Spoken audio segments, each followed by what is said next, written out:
Salut les filles, alors aujourd'hui je vais vous parler du teint. Donc comme vous voyez là c'est le teint hivernal, donc avec le petit bout du nez rouge. Donc on va commencer déjà par appliquer une crème hydratante pour bien resserrer les pores, éviter les petites stries de déshydratation. Donc on va appliquer un contour des yeux au niveau de l'œil, donc on l'applique en dessous, on tapote de l'extérieur vers l'intérieur, on pompe au niveau de la veine qui monte ici pour lisser la paupière et rejeter toutes les impuretés sur l'extérieur. On va aussi lisser le contour des lèvres. Et puis donc après, on attend à peu près 5 à 10 minutes, le temps de préparer son petit déjeuner, souvent ça correspond à ça. Et on va poser un fond de teint poudre. Alors pourquoi un fond de teint poudre? Parce qu'en fait, moi je trouve que ça fait beaucoup plus naturel. On le pose uniquement là où on a besoin de le poser. Il faut bien choisir la teinte pour avoir la même teinte que sa carnation. Donc là, moi j'utilise celui de chez Enatae, le Nature. Après, tout dépend de votre carnation. Donc, je le prélève avec un pinceau blush. Pour la simple et bonne raison, c'est comme ça, on a un seul pinceau. Après, on utilisera le même pour le blush. Je le prélève ici dans son boîtier. Donc, je le mets bien sur tous les poils. Je tapote pour enlever l'excédent. Et je vais commencer par le haut du visage. Donc, je le pose et je tourne. Donc il est assez couvrant pour enlever les imperfections, les rougeurs. C'est souvent assez flagrant. Et on continue en descendant. Donc on a besoin d'un peu moins de matière sur certaines zones. Donc là je vais en reprélever parce que je n'en ai plus sur mon pinceau. J'en reprélève des deux côtés, je tapote. Et je vais refaire de l'autre côté la même chose. Donc je descends ici sur l'œil.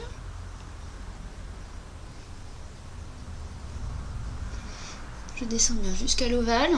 Donc si on a pris la bonne teinte, on ne verra pas de démarcation entre le visage et le cou. Donc là, principalement les défauts que j'avais, donc c'était un petit bouton ici au niveau du front, le nez rouge. Donc je vais en reprélever pour bien matifier et bien couvrir les imperfections. Et mon but n'est pas d'avoir un côté masque qu'on peut avoir avec certaines crèmes. Voilà, donc ici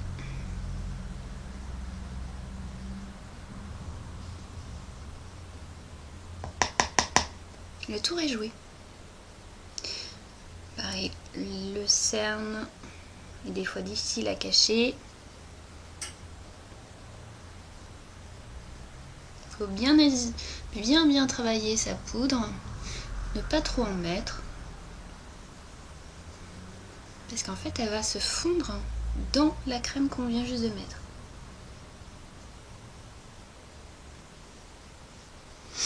Voilà ce que ça donne. Donc on a quelque chose encore d'assez naturel, tout en ayant caché les imperfections. Donc pas de chance aujourd'hui, j'en ai pas mal. Pas de chance ou justement c'est une chance comme ça. Vous voyez ce que ça donne en conditions réelles. Donc avec le même pinceau, je vais prélever du blush. Donc là j'utilise une terre de soleil. J'aime encore rester un petit peu dans l'été. J'utilise de la terre de soleil de d'Inica, la Sunkissed. Et donc je vais me poser ici au niveau de la tempe et je vais redescendre vers la pommette.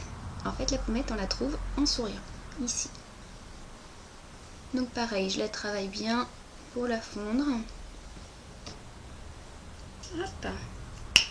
Pareil de l'autre côté. Je pose au niveau de la pommette et je redescends. Donc j'avais proposé aussi de vous parler des sourcils. Si vous voulez vous épiler vos sourcils, il y a différentes modes. Actuellement, c'est la mode du naturel. Donc on va garder la forme initiale de votre sourcil. Donc moi, c'est plutôt un accent circonflexe. On voit la forme par le côté supérieur du sourcil. Donc on va imaginer une ligne qui va partir de l'aile du nez, qui va rencontrer l'intérieur de l'œil et ça doit couper votre haut de sourcil. Vous ne devez pas épiler plus que ça et vous ne devez pas laisser ici. Ici, même chose, on va prendre l'intérieur, l'aile du nez, l'extérieur de l'œil et on va couper le sourcil ici.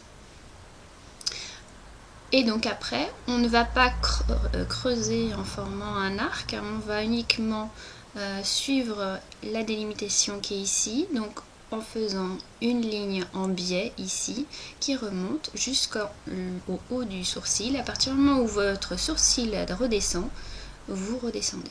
Voilà, c'est aussi simple que ça. Vous n'avez pas besoin de plus épiler, ni sur le haut. Alors certaines fois, on épile quand même vraiment le dessus, mais on ne change pas la ligne du sourcil, parce que des fois, il y en a par-ci par-là qui poussent de ce côté. Et puis, donc, on épile la paupière ici. Voilà. Donc aujourd'hui, on va faire un maquillage qui va être rose-violet. Donc je vais vous faire un œil. Je ferai l'autre œil tout à l'heure. Donc vous posez, alors là c'est un rose, vous posez votre rose sur l'ensemble de la paupière mobile. C'est un rose assez clair, c'est, je ne sais plus comment il s'appelle, je vous le mettrai dans les commentaires. Donc vous le mettez sur toute la paupière mobile. On voit pas vraiment les couleurs hein, comme d'habitude avec ma webcam, c'est un peu compliqué, je suis désolée. Et donc, une fois qu'on a bien mis sur toute la paupière mobile, on va en mettre légèrement pour faire une touche de couleur ici, en dessous du sourcil. Donc là j'ai utilisé un pinceau plat assez large pour poser la matière assez rapidement. J'essaye de faire quelque chose de rapide pour que vous puissiez le faire rapidement à la maison. Là je vais utiliser un violet plus foncé, parce que c'est quelque chose qui s'accorde très bien avec le rose que je viens juste de mettre. Et là on va le poser ici en ras de cils extérieur et on va remonter dans le creux de la paupière. Toujours la même technique, hein. La technique de la banane.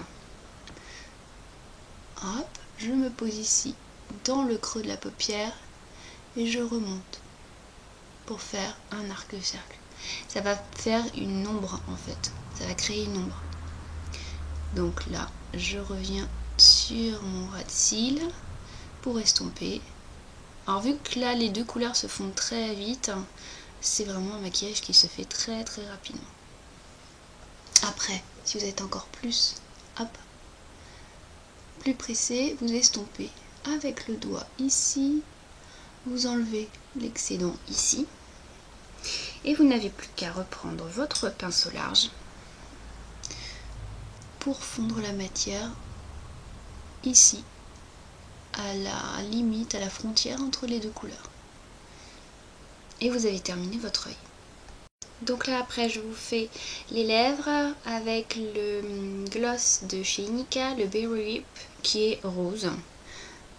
Donc on va commencer par le cœur. Et on étire sur les côtés.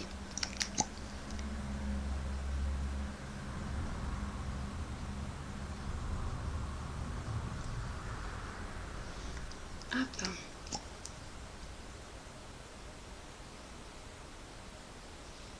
Donc là c'est juste pour apporter de la brillance.